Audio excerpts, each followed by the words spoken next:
So, Dr. Carrie Gress, welcome back to A Reason for Hope. It's so great to have you again. Thanks so much for having me. It's great to be back. For the sake of the audience, the viewers who haven't gotten a chance to know you, can you tell us a little bit about yourself? Sure. So I am a mother of 5. I homeschool 2 of my 5 children, and the others, one's too young to go to school, and the others are in school. But I have a doctorate in philosophy from the Catholic University of America, and I have just published my 10th book, The End of Woman. And, I still marvel that I've written all these books about women because I said very definitively when I was in graduate school that I would never work on women's issues. So here we are with, I think maybe about 4 or 5 of my books have been about or for women, maybe more than that actually. But in any event, I'm married and live in Virginia, and it's just been kind of a wild ride, going from working on my doctorate when I had children and, realizing after finishing that I could probably write books to really see where things have gone. That's wonderful. Might I ask why you had said so definitively that you would not write about women's issues? I think I just didn't like the language. I didn't like the way that it seemed like so much of it was incredibly inaccessible to the average woman. I had a conversion when I was in college, and I was always looking for ways to help my own friends. And it just seemed like I would read these books that I thought were amazing, but they were certainly not the kinds of things that I could pass on to women without any kind of philosophical preparation. And so I think that I just didn't want to end up sort of in what felt like a real cul-de-sac where I couldn't get out and get ideas to the average woman and help the average woman really understand truth and, all the things that are awaiting women that we're not communicating to women in the current culture. So that was the main reason why. Totally get that. Mm-hmm. And it is something that the language can be a barrier really often for people. So that's it's incredible how much of a barrier it is. And, I think this is one of the things that I've really been very focused on in my own writing is how do you make this accessible? How do you make it relevant? How do you make it a page turner so that people don't feel like, you get a couple pages in and you're like, I have no idea what I just read, So that's been the real goal too. Because I think we've all read books like that or tried to read books like that, and you don't get very far. And so these are really important ideas, and, I'm trying to make them as accessible as possible is, I think, hugely important for the culture today. Wonderful. I've been an admirer. I really loved your book, The Anti-Mary Exposed, Rescuing the Culture from Toxic Femininity. What a great subtitle, by the way. And in many ways, this one has a great subtitle too, The End of Woman, How Smashing the Patriarchy Has Destroyed Us. Yeah. This is fantastic. And oh, by the way, you got to love the Picasso woman. Isn't it great? Oh, it's fantastic. The publisher did an amazing job with the cover. It's great. So I love that first book, The Anti-Mary Exposed. And it seems to me when I read this book that it was a compliment to and really expanding the ideas that you'd really kind of delved into there, but maybe more in the area of philosophy rather than the spiritual underpinnings of the issues. So can you speak to that? Why did you write this book? Absolutely. I mean, the Anti-Mary Exposed, it's been one of those books that it's gone into translation and maybe 4 or 5 different languages. And in fact, just today I got a request for it to be put in, translated into one of the Indian languages. But I think that well, thank you. But I think that one of the things that really struck me about it was very, the audience, for as wide as it was actually pretty narrow because it wasn't really a very Protestant friendly book with our, Mary's name in it and a lot of, so focused on Our Lady. But it also, I wanted to be able to reach a secular audience too and be able to have kind of a book that I could give to pretty much anybody and they weren't going to just turn their nose up on it at it because it spoke to them in a certain way or maybe they were intrigued by it. But yeah, that was the Anti-Mary, so many people said, can you write a book that we can give to just about anybody? That was the feedback that I was giving. So that was in the back of my mind. But the other piece was I knew I hadn't looked at first wave feminism and I just kept hearing, which was really second wave really hijacked it. This is really where things went bad. The first wave was really good. And I just thought, okay, well, I'm just going to go look myself see what's back there. I'll take a day or two, kind of just dive into some of these, the platitudes and nice things about women and just kind of close the book on it. But I had to look at it myself because I knew with my philosophical training that I would probably see things a little bit differently than most people would. And I was shocked at what I found. This is really, I think the original insights in much of the book is just to start digging into really what happened in the first wave and why the first wave was no, great thing. This was not. Well, this is an incredible thing that you're touching upon because, and we'll get into some of those ideas in the course of the interview. But even really solid people, Catholics, philosophers, theologians that really have the right, let's say, position on all these issues and really have this sense of how things have gone wrong, have bought the narrative that the first wave was great, the suffragettes, two thumbs up, and then somehow with second wave and the merging of feminism with the sexual revolution, that things went terribly awry. And your book is really, I would say, novel in the idea that you're exposing that that's not really the truth of the matter. That's not the whole truth. Yeah. No, I think that's exactly right. I think that my research just really blows that out of the water. And we realize the problems were much earlier than that. And even the sexual revolution, this wasn't an accident. This was very much planned out. And so, I think that it was just fascinating. I doing the research was just amazing. I just couldn't believe what I was finding and why no one's talked about this, and putting all these pieces together and really drawing from either original sources or from people who are very pro feminist or pro, I wasn't pulling from critics of the people that I was researching. I was pulling from people that were very much supporters of, people like Mary Wollstonecraft or Percy Shelley or Elizabeth Cady Stanton. So it was really interesting to see, people who weren't intentionally being guarded. Even that, when you start piecing things together, you can really see that there's a lot of problems there. Well, let's dig into that a little bit, if you're okay with that. So let's talk about Mary Wollstonecraft. She's really considered the mother of feminism, right? And yet her ideas really were inspired by Enlightenment thinkers and the same underlying philosophy of the French Revolution. Can you just touch on that a little bit and how that? Yeah. No, I think this is a great question. A lot of time, I read Mary Wollstonecraft when I was in college with so many people, and people remember very little about her, but there is this sort of sense that she kicked off the women's movement. And it's really interesting to look at her within context because, of course, she did do that to a certain degree, but she also, prior to all of that, what she really was doing was focused on the ideas of the French Revolution. There's this debate going on that she kind of interjects herself into between Edmund Burke, who is an Englishman who's looking at what's happening in the French Revolution and just thinks this is a disaster. This is a bloodbath. People are trying to take down all of these elements of society without realizing how much these elements of society, how important they are, whether it's, certainly the church is one example, looking at healthcare and orphanages and, all the things that the church is doing at that stage. And they're just utterly destroying it, both structurally, but also just physically. They're, lopping off heads of priests and nuns and doing all these awful, egregious things. And so he's commenting on that. And Thomas Paine, who had been a friend of his, was jumped from the American Revolution to the French Revolution and just kept getting more and more radical in his ideas. And he writes this pamphlet called The Rights of Men. And so Wollstonecraft is jumping into the debate against Burke because she writes a book called The Vindication of the Rights of Man. And then she writes a second one called The Vindication of the Rights of Woman. And that's the second one about women is the one that is really focused on this kind of idea of the women's, what later would be called the women's revolution, or what we know to be feminism. So she's coming from this place where she really wants to see any kind of hierarchy destroyed, whether it's the church, certainly any kind of monarchy, but she's also very down on things like military.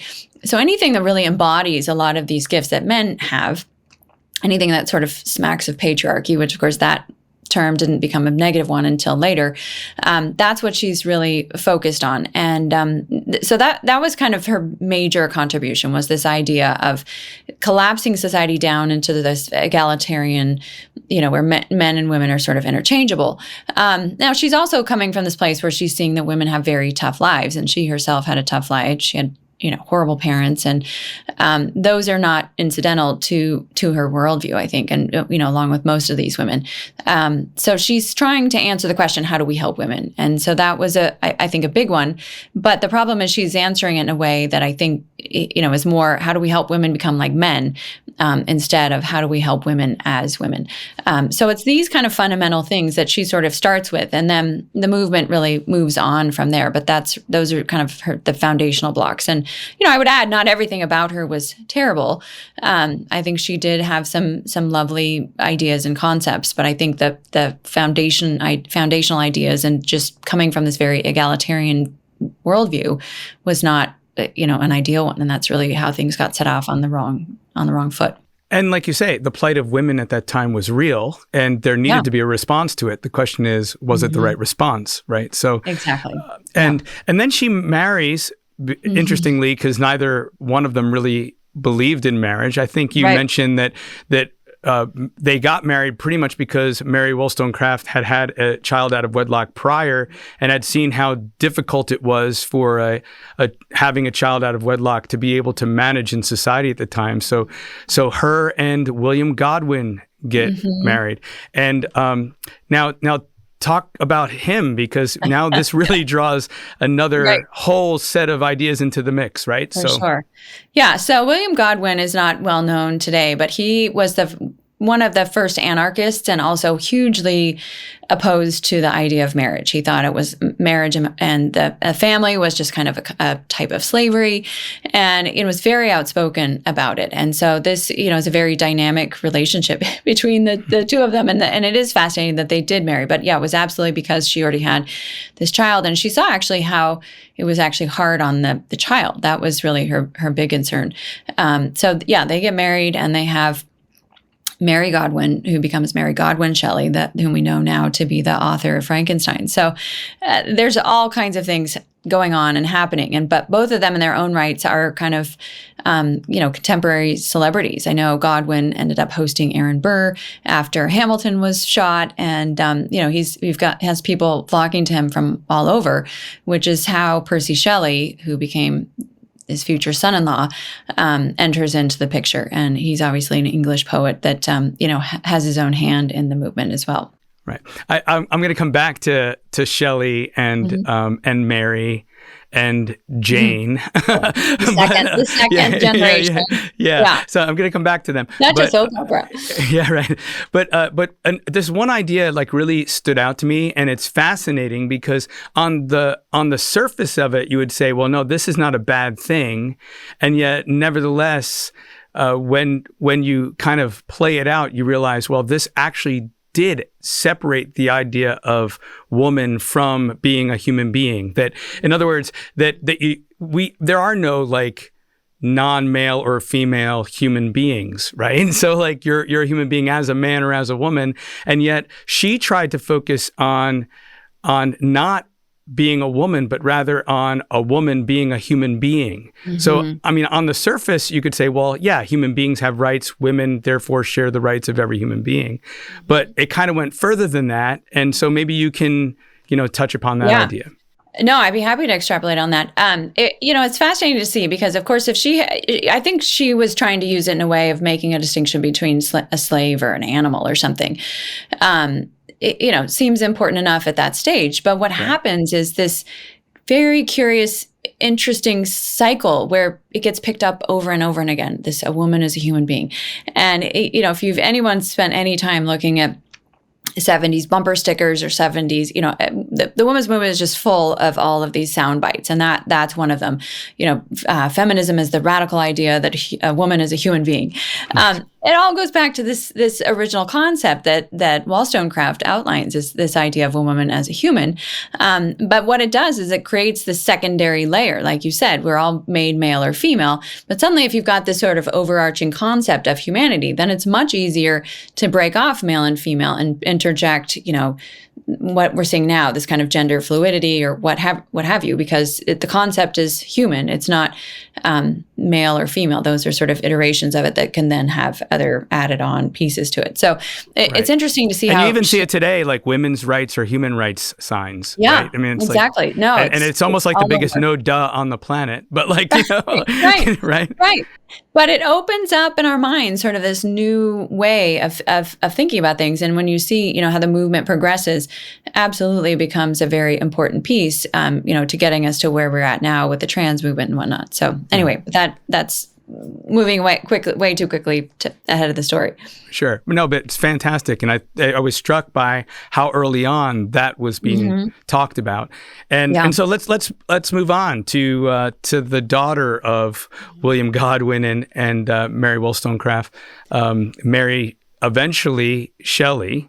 Yeah. So this relationship with Percy Bysshe Shelley is interesting, and Romanticism itself is interesting. Now, I can remember studying the Romantic poets in high school and kind of loving them in a sense, because they talked about nature. They did kind of weirdly talk about spirituality, but I had no idea at the time how anti-Christian they were, how much they were into free love, overthrowing any kind of social taboo. So maybe you can talk a little bit about Romanticism here, particularly as a reaction to maybe the strict rationalism of the Enlightenment, and then and how that kind of advanced the movement, and then even the interesting nature of the relationship between Percy Bysshe Shelley and Mary and her sister, and then Lord Byron gets involved. So this is fantastic stuff that I don't think people ever learned in high school. So I know I certainly didn't learn it.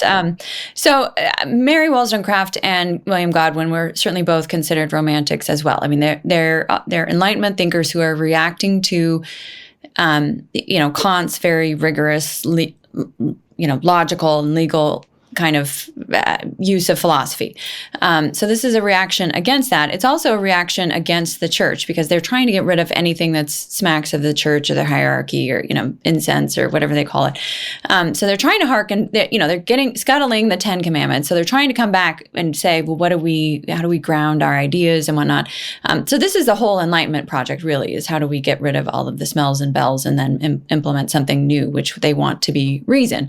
So you've got Kant, who's very logical, but most people aren't going to embrace Kant's ideas and punctuality and all the things that Kant is known for, and they want something more. And this is again where the Romantic movement moves in, smashing taboos, but in a very sophisticated and attractive way with, all kinds of, the paintings are very picturesque, and, there's a lot of storms and drama and emotions, and, all of these things sort of enter into the Romantic way of thinking. And so all of this, the whole family of Mary Wollstonecraft is involved in this in various degrees. So Mary Wollstonecraft actually dies shortly after Mary Godwin is born, 10 days after she got an infection and passed away. So Mary Godwin's being raised by her father. At some point, Percy Bysshe Shelley's been thrown out of Oxford. He's trying to figure out how to make a living, and he realizes that, he's got all this money that he will inherit when his father passes away. And this is apparently a way in which wealthy young nobles could make money, is they get loans based on what they will inherit later on. And so he meets William Godwin, and William Godwin, who is always scratching for money, sees an opportunity to get some money from Percy Shelley. So this relationship sort of is formed. But in the meantime, Shelley comes home for dinner, and he and Mary are just immediately smitten with each other. And of course, he's married at that point to another woman who they have a child together. I think there's another one on the way. And, there's just no stopping Percy Shelley. So he and Mary and the stepsister, Jane, who later changes her name to Claire. Is that right? Or did I invert that? Yes. Anyway. No, that's right. I think so. They all three of them run away together, and they go to France, expecting to have this very amazing adventure. And of course, it's plagued by seasickness and running out of money and, all kinds of awful things. And finally they have to leave France because they don't have any more money, and they go back to England. And, of course, all the while there's all this intimation of the menage of the three of these people, because Jane stays in the, Jane Claire stays in the picture for a much longer time then she wasn't just supervising. She was very much involved in the family, if you can call it that. And eventually, Percy Shelley leaves his first wife, and then the wife commits suicide. So then he's free to marry Godwin, and they get married, and so many children are involved in this between the ones that were born and died. But there's also several that are just all over the place that are Percy Shelley's children, sort of strewn across the continent, or at least France and Italy and in England. But yeah, they moved to Italy in different stages because his reputation is so tarnished in England, they can't really stay there. And that's where they meet Lord Byron, and Lord Byron gets involved. And of course, Lord Byron is also a cad. He ends up having an affair with Claire Jane, and they have a baby together.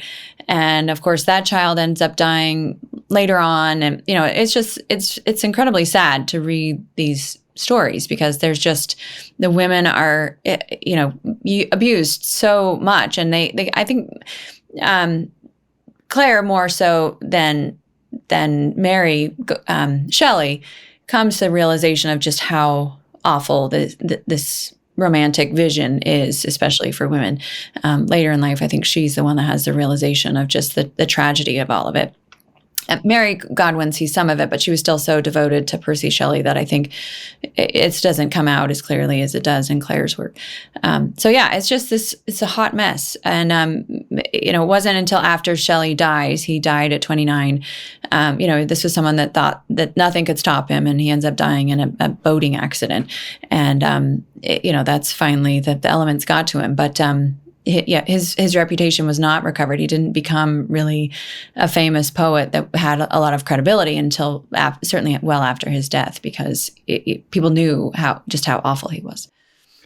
Now, their writing even reflected some of these ideas that they were dealing with. Not only Mary Shelley and Frankenstein, but Percy Bysshe Shelley in the things that he was writing. I think you had mentioned that there's a character in one of his books that becomes almost like the icon of the contemporary woman, right? So Can you say a few words about that? Yeah. So while Mary Shelley's writing about Frankenstein and the creature, he is writing about this woman named Cythna. And of course, he's fascinated by his mother-in-law's work, and he's fascinated by his father-in-law's work. So he sort of puts them together, actually.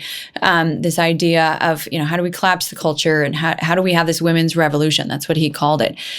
So he creates this woman named Cythna, who becomes the first independent woman. She doesn't have a husband. She has no children.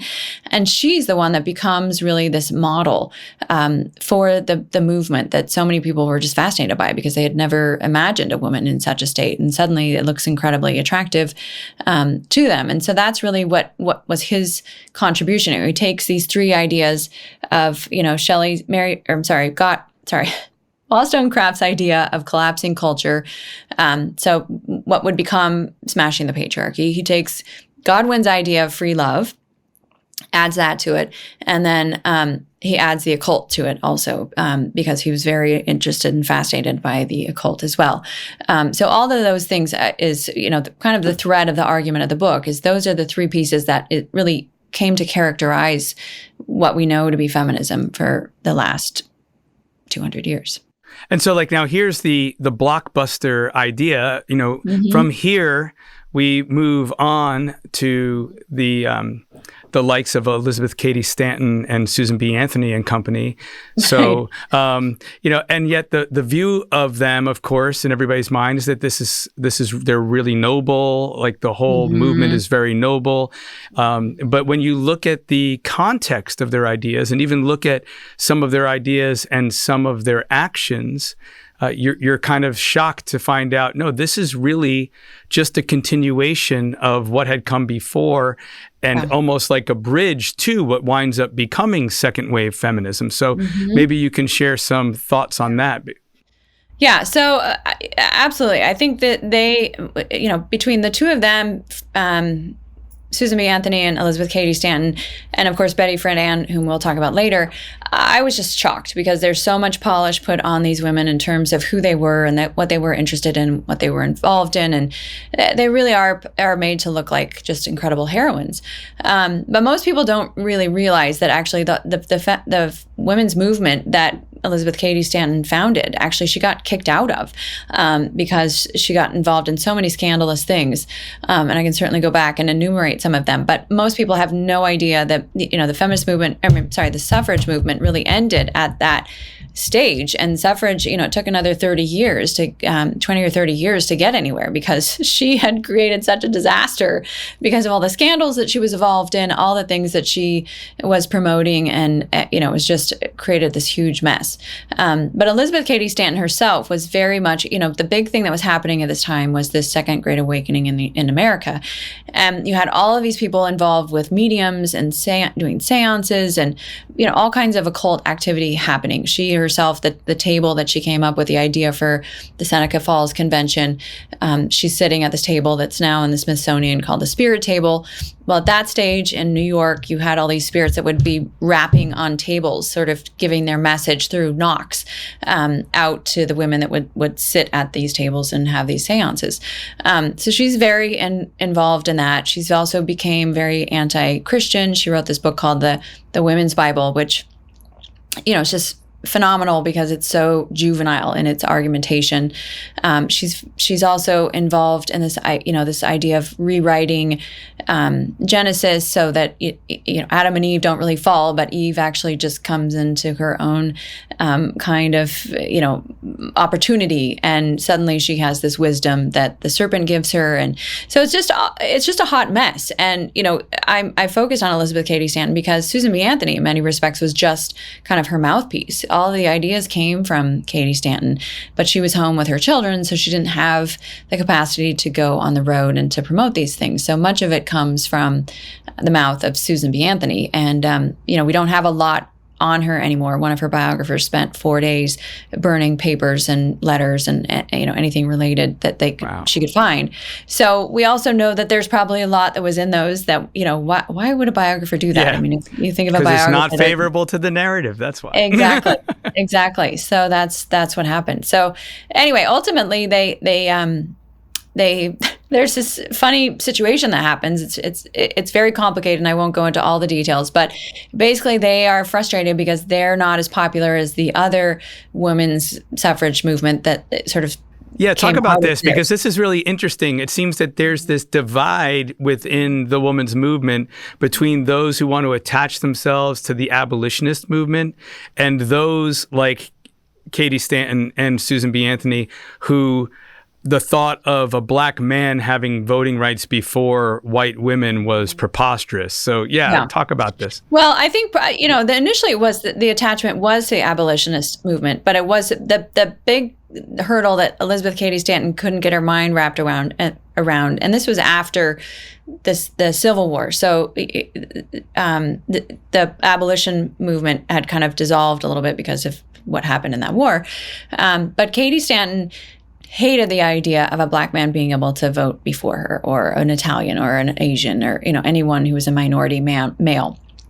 So that was the first splinter in the movement, was those that stuck with Cady Stanton, and then those who branched off and were involved in their own movement that very much embraced minorities having the capacity to vote as long as they were male. So that was the first divide. So these two groups are rivaling each other for attention, and all the press is sort of focused on the other group. Cady Stanton gets mad, and she's like, well, we've got to find some way to draw some attention to ourselves. So she picks this woman who's been called by the press Mrs. Satan, and her name is Victoria Woodhull. She actually was the first woman to run for president in the United States, but she's been a medium, she's been a prostitute, she's been, you name it. Her dad was this awful, snake oil salesman who was probably wanted in like 5 states, and they kept having to move because he would get into all these problems. And finally she meets, I think it's one of the Rockefellers, and he has her talk to he uses her as a medium to help figure out what stocks he should be investing in. And of course, the spirits are favorable, and he makes all this money. So he sets her up with her own brokerage firm, actually. So she is the first female that had a brokerage firm in New York City. So they think, let's have Victoria Woodhull speak to our group. That way, nobody can ignore the power and, prestige of Victoria Woodhull. So she shows up and she ends up talking about free love and how important free love is to the movement.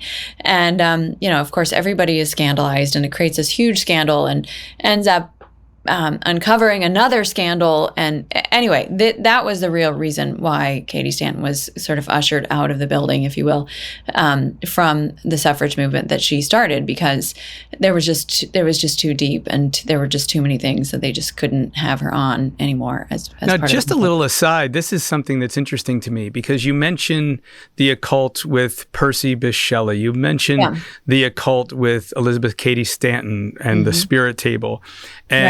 And yet I'm always surprised by the fact that the people that I know, and even the people at higher levels that are most deeply entrenched in radical feminism or the LGBTQ movement, are all somehow tapped into the occult in some way. So many of them. So, and this maybe is a tie-in with the Anti-Mary Exposed. But I mean, was that something you found in your research, that there's this strange, even later on you talk about how witches become very popular with second wave feminism. So I don't know, you want to speak to that? No, I think it's absolutely one of the three legs of the stool of radical feminism is the occult. I don't talk about it that much in this book because I didn't want it to,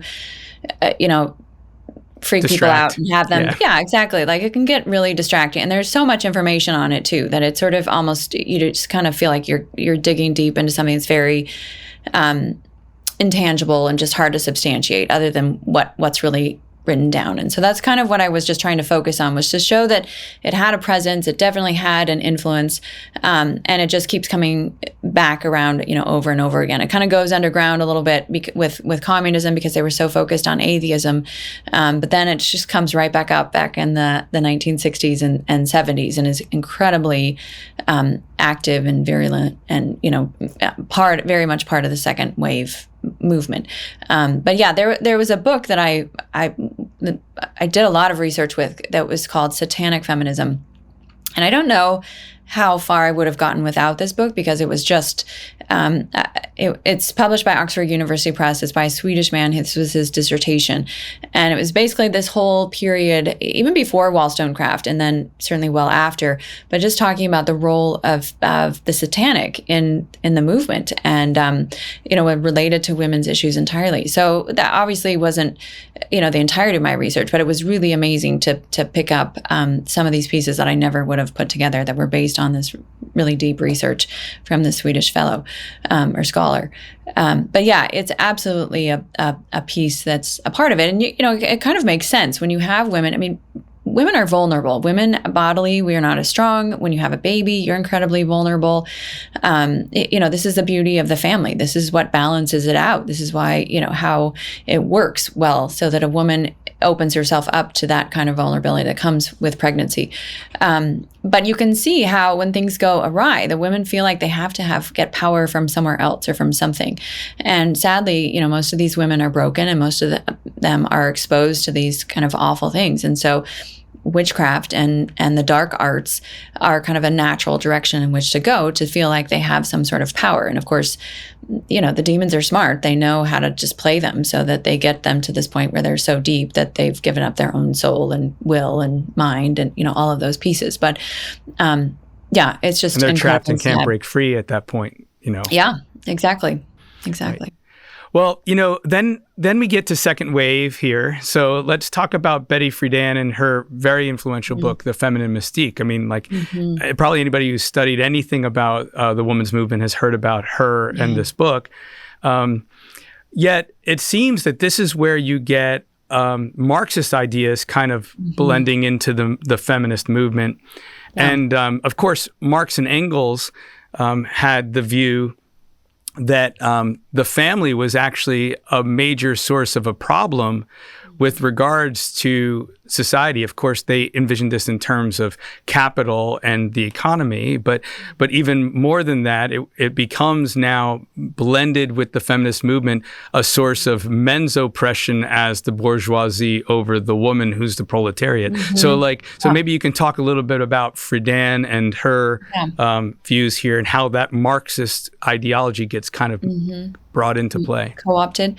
It's really a genius move, actually, because what had happened previously was you've got all this Marxist language talking about focused on class warfare. How do we get the classes to want to fight one another? And so you've got, these different influential communists who later on realize, like, what if we just make men the oppressors and women are the victims? What if we take these concept of class warfare and apply it to the sexes? And that's really just the genius move that happened, which is, where so much of our drama has come from, related to the sexes and all the resentment and envy and whatnot.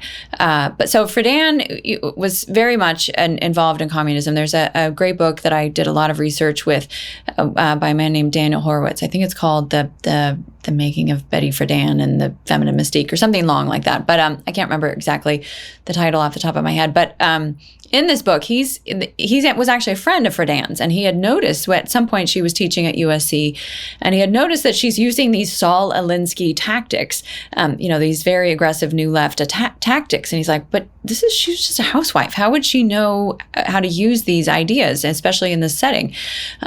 He started paying much more attention to her biography and just details about her life. And finally, he was just convinced that she had all this communist background.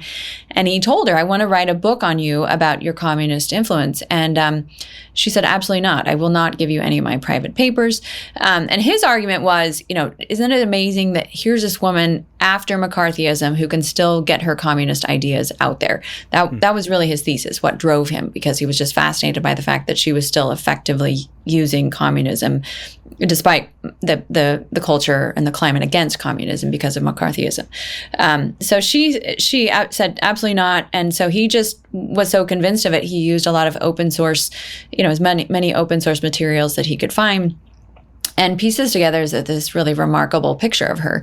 But I think that she, over and over again, you see her involvement in communism, and even in the women's issue back in, I think, as early as the 40s. 30s and 40s. And, all the while she's saying, oh, I was just a housewife. I wasn't really interested in this until the 50s, and kind of playing herself off as, very innocently. Meanwhile, if you read the Feminine Mystique, it's loaded with Marxist ideas. And, there was one of them I was actually able to source back to this organization called the Congress for American Women, which was very much a Soviet propaganda machine.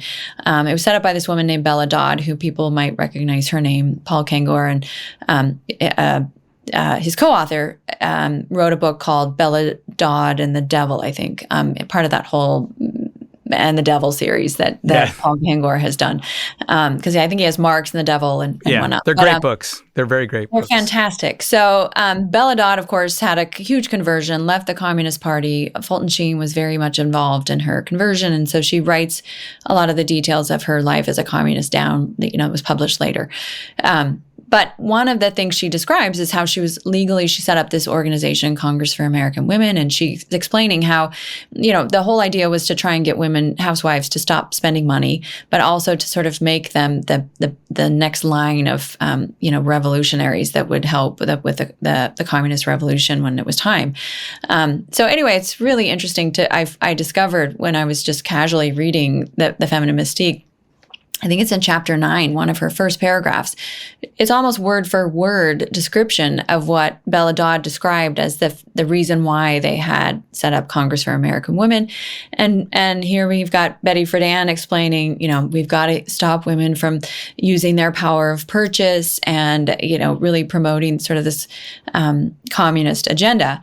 But in the meantime, she's also was very much for this idea of getting women to think like Marxists by telling them that they had to get out of the home. She's using this language of calling the home the comfortable concentration camp. And she uses all these just incredible psychological tools to make women feel like they're either missing out or they're victims if they're, home with their children. And so it's just incredible how effective she was, because she didn't just come out and say, we're communists, this is what we want. But she used this very, language that I think resonated with so many women, and that's how it was so successful. I mean, it was 3 million. It's amazing copies. to me when you look back at like Marx and Engels and anybody who has read them and their work on the family. In fact, Engels produced the fundamental work on the family, but his ideas were also Marx ideas, even though I think he wrote that book after Marx was already dead. He did. But yet it's this incredible move that they make, not only with sort of restructuring or retelling the narrative about power within the family, but then driving women out of the home into work. And then, of course, we see when the Bolshevik Revolution takes over, basically free contraception, abortion on demand, very liberal divorce laws, the state taking over the rearing of the children, especially through public education. Yeah. So, I mean, all of this is just right out of the Marxist playbook, and yet seems to follow suit with regards to where the feminist movement eventually goes. Right? So it's pretty remarkable just how steeped it is in that ideology. Yeah. The parallels are overwhelming. Yeah. And so then Kate Millett is another fantastic point, and this was obviously very touched upon in your book, The Anti-Mary Exposed, as well. But she writes this book, Sexual Politics. She's known as the female Marx, the high priestess later on of feminism. But this brings in a whole nother interesting cast of characters that many people aren't aware of. One of the things that I was struck by in reading your book, The End of Woman, but also putting it together with some of the things I've read from Paul Kengor and the like, was that how much of a hotbed New York was for all of this stuff. I mean, if you read about Bella Dodd, communism was the biggest place where communism was in our country was probably New York.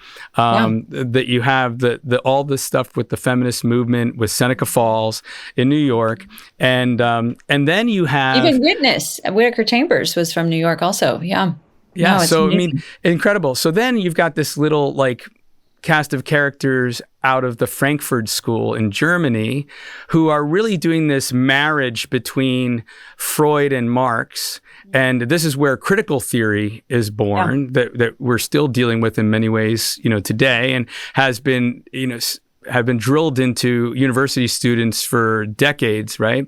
So you've got Herbert Marcuse, you've got Wilhelm Reich, you've got Erich Fromm, and then what winds up happening is during the time of Hitler, the Frankfurt School transplants to where? To Columbia University and sets up a schooling at Columbia, and then also is involved with the school that educates Teachers College. Columbia University is still the Teachers College is still the prime educator of teachers today, and yet its history is in the Frankfurt School critical theory and communism. So I don't know, speak about this and its connection with Millett, because it's fascinating. Yeah, no, it's incredible, and I think this is one of the pieces that is really an added layer to the Marxism. Is just that like you said, this interjection of Freud's ideas and this effort to really sexualize people in ways that had never been done before, sexualizing children, sexualizing even babies,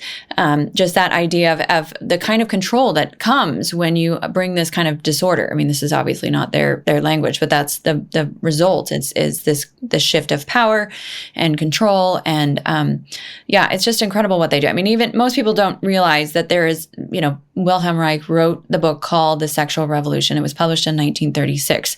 Far before the 1960s happened. So the blueprint was already created. I mean, it was the exact same name too. It wasn't like it was some other name that he used. It was very much a blueprint for the 60s. And so it's amazing to see how the cultural side comes from, not just politics anymore, not just this battle between the classes, but suddenly it's all bottled up in this idea of sexuality and culture. And this is exactly, what Kate Millett, she studied under Wilhelm Reich. She was, his protege. She did her degree at Columbia, one of her degrees there. And so she very much was kind of became this mouthpiece of critical theory and trying to integrate these concepts in a way that just had a broad appeal and could also sort of infest widely, certainly the academia, culture. She was on the front cover of Time magazine. So it's incredible to look at her work and the breadth of her influence, but also to know that, again, it all started with the Frankfurt School and Marcuse's concept or idea that we had to get into the culture and infect the culture to get our ideas to be appreciated on a massive scale. Now, in some sense with Friedan, but also certainly with Millett, you see now the feminism, the feminist movement, like almost try to make a break with the home, with the family, So, and that obviously comes then, and that's what in a sense we've inherited and we're very familiar with today, but that was really tied to them in that time, correct? Mm-hmm. No, absolutely. I mean, this was the goal, was, Engels had wrote this, that women would not be free until they were doing productive work outside the home. So that was Friedan's goal. I mean, we have it in notebooks that she wrote, that quote specifically. And of course, this is sort of the theme of the feminine mystique. Millett goes just so much further in terms of just the radicalness of it and the anger of it. I mean, Friedan was through a lot of temper tantrums and was quite vicious and really, just found ways to get her way. I spoke to Dennis Prager a few weeks ago, and he told me that he actually debated her when he was 28 years old. And he said that at some point she got really angry with him, got up and called him a male chauvinist piglet and left. And he said, he just kept talking. And he said she actually came back. And, I thought, this is genius. This is exactly how, Friedan needed to be treated, because most everybody else would be like, pull the mics, the debate's over, whatever. But this was a way around it, where she actually came back. So, I thought it was genius. So that's happening. But then Millett, on the other hand, she's in and out of psychological institutions, and and I've spent a lot of time talking with her sister, Mallory Millett. Mallory's outlived Kate and has started telling a lot of the stories about Kate after she passed away several years ago. And Mallory tells the stories about just her mental illness, but more importantly, her real desire, like Percy Shelley, to destroy every kind of social taboo. This was very, very popular in the Romantic movement. You've got, Marquis de Sade is also engaged in that. Well, de Sade was one of Kate Millett's heroes. I mean, she just wanted to destroy whatever she could. She was involved in so many things. I think a lot of things that we don't even realize that she was involved in. That'll be another book for the future, I suppose. But in any event, she just was all about destroying taboos. She's very much a promoter of lesbianism and bisexuality, any kind of sexuality, really. There were seemingly no limits in her life. And it's just incredible how influential she was, and relatively unknown, I think, now. Most people don't really know who Kate Millett was, but just the kind of influence that she had in promoting the sexual revolution and destroying the culture is just, I think, almost incalculable. Now, another interesting point you bring up is how with her, you almost see lesbianism as like the feminine ideal. Yeah. So how does that work? And can you explain that, what she thought about that? It certainly wasn't limited to her, but this was, what's happening is this group of women is trying to get rid of the home. They're trying to get rid of the family. So you've got to sort of somehow replace that with something. And of course, this idea of the sisterhood is what really was supposed to replace it and supposed to be kind of the new family. And so that's what was going on. But there was this great movement towards trying to make lesbianism, therefore, kind of the pinnacle of human nature. This, they talked about this very openly. There's a book called "The Sisterhood is Powerful" that was edited by a woman named Robin Morgan, and there's lesbians referred to in it frequently, but there's the whole point of it is. And one of the articles in particular makes this very clear, is lesbianism no longer has any kind of connection or dependency upon men. It allows women to have relationships with one another, sexually gratifying or whatever, however they're couching it. But there's no serving men and there's no children involved in it either, because of course it's naturally sterile. So those are to them very much the kinds of things that they're pushing for. And that's why it just became sort of the pinnacle of the movement was the focus on lesbianism. There's this great quote that you have from Shulamith Firestone on page 83 of your book, and I wanted to just read it, and I wanted you to make a comment on it, because to me it's like it's making this connection. Firestone, also a disciple of the professors of the Frankfurt School, and well known in the feminist movement, says this: just as the end goal of socialist revolution was not only the elimination of the economic class privilege, but of the economic class distinction itself, so the end goal of the feminist revolution must be, unlike that of the first feminist movement, not just the elimination of male privilege, but of the sex distinction itself. Genital differences between human beings would no longer matter culturally. And that's striking, because that idea, of course, is touched on by Simone de Beauvoir, and even like more contemporary philosophers like Judith Butler, who sees gender as simply performative and not something intrinsic. So can you speak to that as well? Yeah. I don't think I put it in the book, but actually Percy Shelley anticipated this first. He predicted that there would become this end to gender altogether, back in the 1810s, he's writing this. So it's another one of those ideas that just keeps cycling back through the movement. But so the existential philosophy movement comes along with Jean-Paul Sartre and Simone de Beauvoir. And Simone is very much of this idea that you can be whomever you want, and it's the whole idea is sort of to express who you are and reinvent yourself and whatnot. She's got that line about woman is not born a woman, she must become one. And so those kinds of ideas really open the door to getting rid of gender altogether, making it very fluid.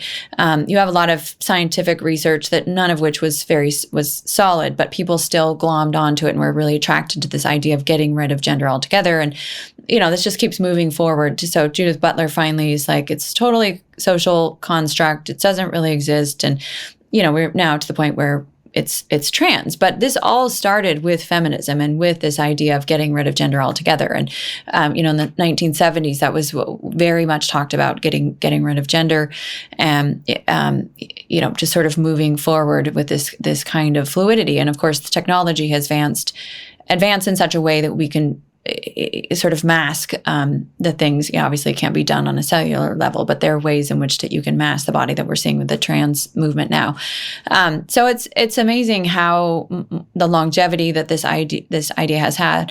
And this is the other thing that the feminist movement has been so masterful at doing, is not just defining its own position, but defining the position against it. So there's this idea called essentialism, which is super taboo in any kind of the feminist or women's studies programs, which it's basically just means that your body informs who you are to a certain level, that the body and soul are connected, and the body will tell you something about who you are as a person, male or female. And that idea, it just, it's almost laughed out of any kind of academic world anymore because of the likes of Butler and her ideas and others like her. But they, in addition, they've also been able to very much caricature those who disagree with feminism as well. And this is, I think, one of the biggest challenges that certainly we have as Catholics, is to try and help people sort of put some flesh on what it really means to be a woman who doesn't fall into the feminist camp, but also doesn't fall into the doormatty world that they've made us look like we are, or, stupid, or, the Handmaid's Tale kind of visual that they waltz those women out in their red robes and bonnets anytime there's something related to abortion. And that's how they make us look. I mean, we must belong to a fertility cult or something. So anyway, it's really interesting to see how the gender has absolutely been, created so much confusion because of these very seminal ideas in the feminist movement. And that's what's been sort of the gateway drug, if you will, to the trans movement. So the trans movement is ultimately the end goal of what feminism set out to do with the second wave. And on some level too, I mean, this is, you could say, Gnostic in its foundation. Mm-hmm. My own work as a doctoral student was focused on John Paul II's phrase, how the human family was facing the challenge of a new Manichaeism, and I really delved into what he meant by that. And he associates this new Manichaeism with basically the philosophical errors flowing from Descartes and modern rationalism, mm-hmm. A fundamental one of which is the idea of mind-body dualism, where your identity is associated with your mind, what you think, mm-hmm. as opposed to your body.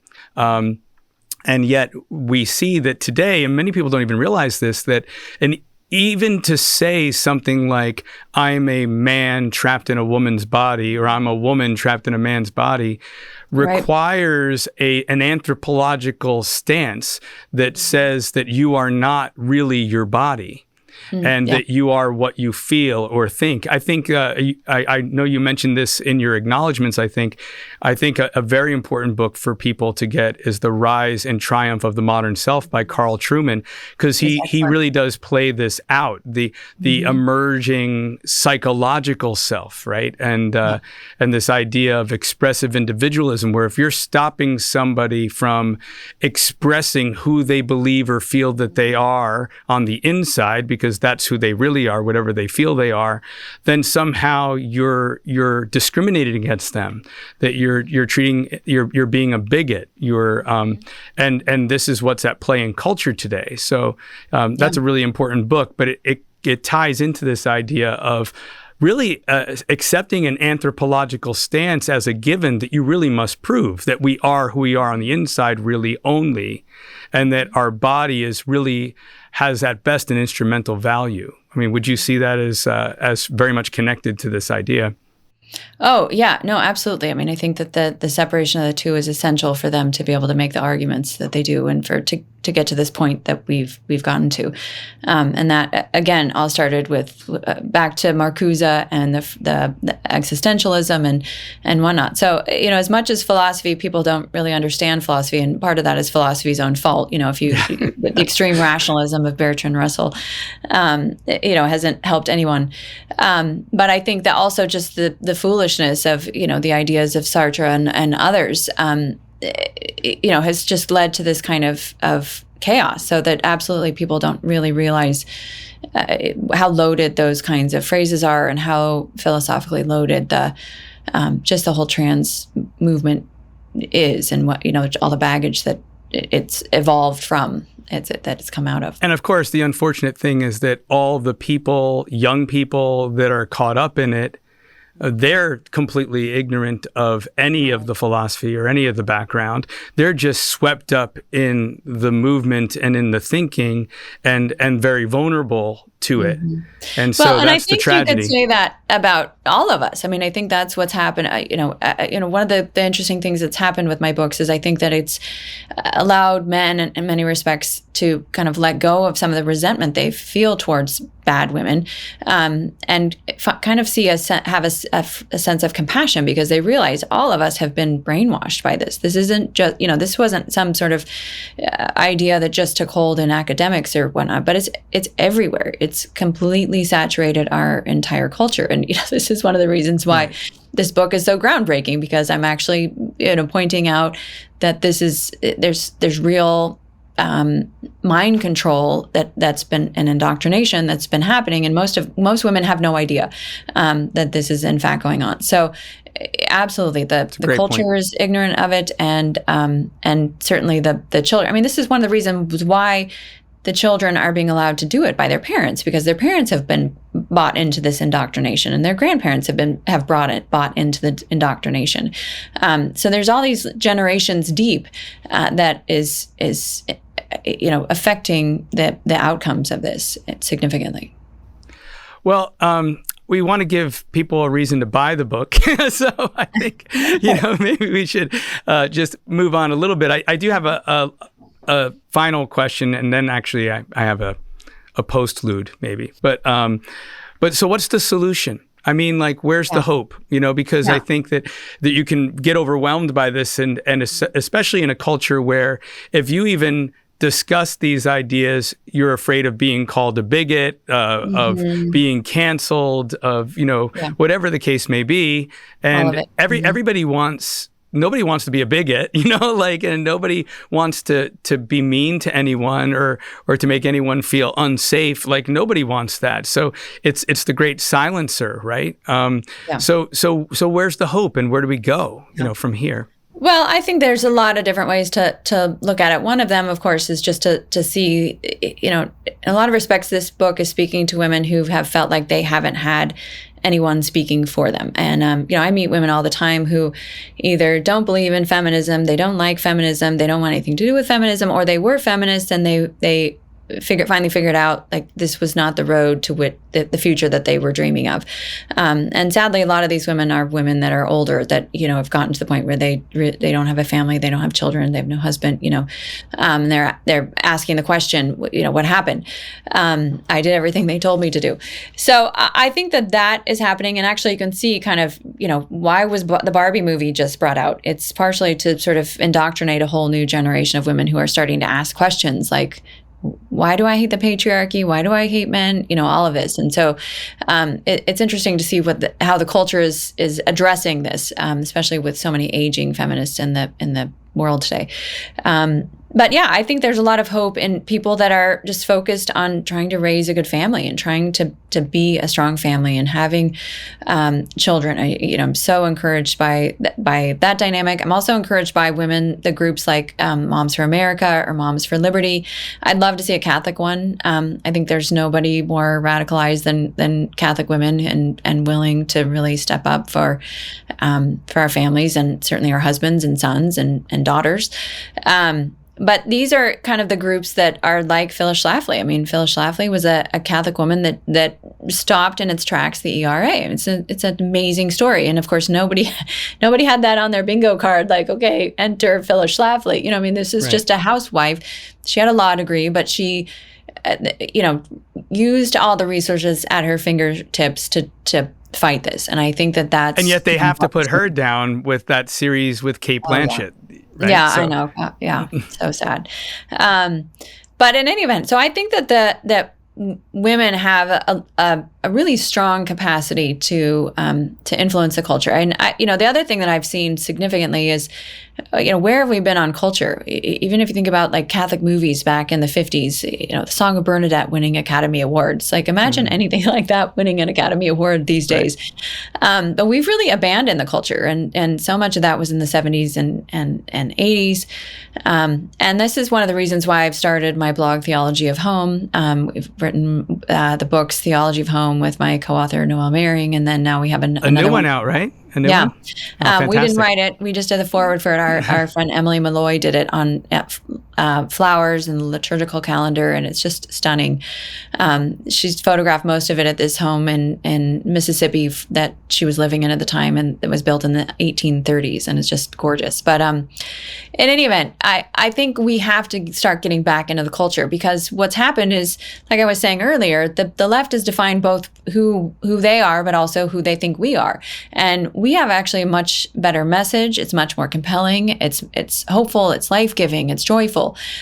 And that's just not making its way in any way into the culture. We haven't given women sort of an off-ramp. And so this is why I think the Theology of Home books have been so successful, is the fact that people women are starving to see women look healthy and normal and, and loving God and their families, and, husbands to not look like they're idiots and, all of this. So anyway, I think we need to get back into the culture and start providing a different worldview, a counter view to what the culture has been doing.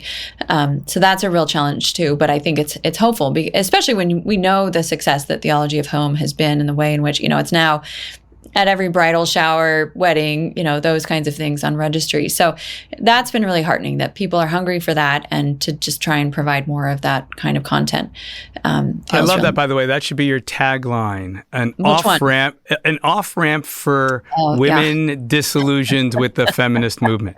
Yes, exactly. It's a little wordy, but yeah. But that's the idea. I mean, it looks like, I just was having a conversation with someone the other day, and they were like, it looks like there's two Carries, the one who does the hard edge, the end of woman, and then the other one who's, doing all this lifestyle brand home products. And, I'm like, they're totally related. I mean, this is the thing, is they're absolutely related. Is one is, I can be critical of the culture as much as I want, but unless I'm actually trying to build something and push something out there that's can bring healing and, beautiful message to women, then I feel a little bit like a hypocrite, because it's very easy to criticize. It's very hard to build. But I think we're all called to build at this stage in the culture. Oh, that's fantastic. A last question, really the last question. There are some wonderful authors, Leila Lawler, I think of, who have basically said that, like, there can't be Catholic feminism. That when you look at what feminism is, where it comes from, there's a dichotomy between that and Catholicism. Well, what would you say about that? Do you think there is a Catholic feminism? Yeah, I think this is a difficult question, but it gets easier when you start really seeing the foundations of the feminist movement. The three legs of the stool are the occult, smashing the patriarchy, and what's the third one? Free love. Free love. Thank you. Thank you. And none of those things are compatible in any way, shape, or form with the church. I mean, the church is a patriarchy, so you can't have that one. Occult is obvious, and free love is clearly not part of the vision that our Lord has given us and the church has given us. So that's a problem. You also have the issue of, just this overriding question: how do we help women become more like men, which is also anthropologically totally distorted and really an abuse of our fertility. And this is what we've seen in the world with both birth control and the abortion issue. You also, I think this is not known and understood right now in the culture, but I think, give it 100 years and people will look back and see feminism as probably the most deadly ideology in all of human history. Our abortion numbers in the United States, we've killed 60 million babies, but worldwide, even the Guttmacher Institute, I think last year's numbers in abortion worldwide was something like 72 or 3 million. But the number of people that died in the world last year was around like 64 million. So there's roughly 10 million more abortions that happen in the world than people dying of everything else combined. And these numbers are staggering, because how did that happen? A mother killing her own child. Just think about that. These aren't soldiers. This isn't war. This is a mother killing her own child through that, incredibly tender bond of mother and child. How do they break through that? Well, they get us out of the home. They tell us we have to work. They tell us our husbands are our enemy. They tell us our children are our enemy. We have to be this, independent woman, and that's where our happiness is going to be coming from. So I think when you start looking at it in those terms, why on earth would you want to call yourself a feminist when you see how deadly it has actually been? It's sort of like saying, well, we're going to call ourselves Catholic Nazis or Catholic Mafia or Catholic communists. It just doesn't even make any sense when you see how incompatible they are. So I think that's an important piece. Now, of course, you're going to have people that are going to want to still call themselves Catholic feminists, and I'm not going to argue with them. But what I would say is, define your terms. Like, make sure absolutely that you are very explicit about what you mean by feminism, because if it's any of these core values of the feminist movement, then you're in big trouble as a Catholic. And that's, I think, one of the most challenging pieces when I look around at the landscape in the church right now, is that a lot of people use the term. They have no idea what they mean by it. They couldn't define it if they wanted to. And I think that they need to be called to account for that and say, this is exactly what we mean and it doesn't have anything to do with this. And if they can do that, then obviously I won't quibble with it. But in the meantime, it's creating and sowing all kinds of confusion among women because they don't know how to operate within the church, and they don't know how to operate as women. They don't understand the family. You can see just this incredible confusion that's going on in the church today because of this conflating of these ideas. Right. This is fantastic. Dr. Gress, thanks so much for being with us. Thank you for your incredible work. It's really very, very important. And it is shining a light, and it is building something for sure. So thank you for all that you're doing, and God bless you and your family and your work. And hopefully we'll be with you again in the not too distant future with your 11th, 12th, and 13th book. Goodness. Thanks so much for having me. All right. God bless. Bye-bye. You too.